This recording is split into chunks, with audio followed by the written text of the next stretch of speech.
мен чын эле шаарда сүйлөгөнүбүздө вообще эле кыйынбыз да. Мен жашап кеткен район бул океан Чүй Манасы. Эми карасаңар бүт жерде ушугантип болсун эми. Ушугантип болсун.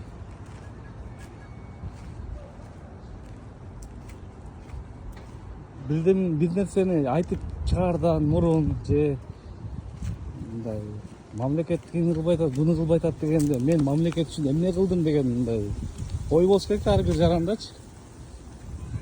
Сейчас секунду. Мен мамлекетке эмне кылдым, эмне пайда кылдым дегенчи.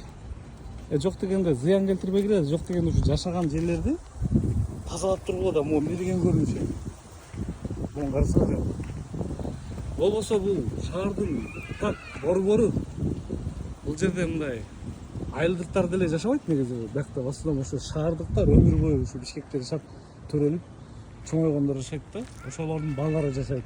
Анча мынча айылдыктар болушу мүмкүн, бирок эми могул жерде точно эле ошондой да. Карабайсыңар.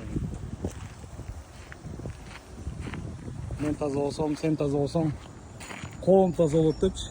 Эми ону карасаңар эми. Эми ушул жерде могу балдарчы ойношот, ошондо эле ата энелер мынакта жашап аткандары көрбөй ушунчу, көрүп деле балдарын айтып деле жыйнап койсо болот да мончу.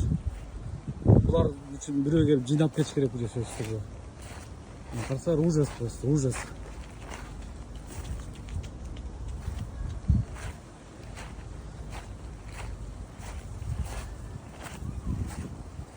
Муниципалдык инспекция ушул жака келип туруп, бир чара көрүп койсоңор, мынакта домкомдорго айтып койсоңор, мону тазалап коет негизичи.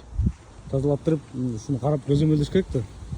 Бул деген Чүй Манас 61, Манас 61, Чүй 241 деп коем ошо. Просто ужас да.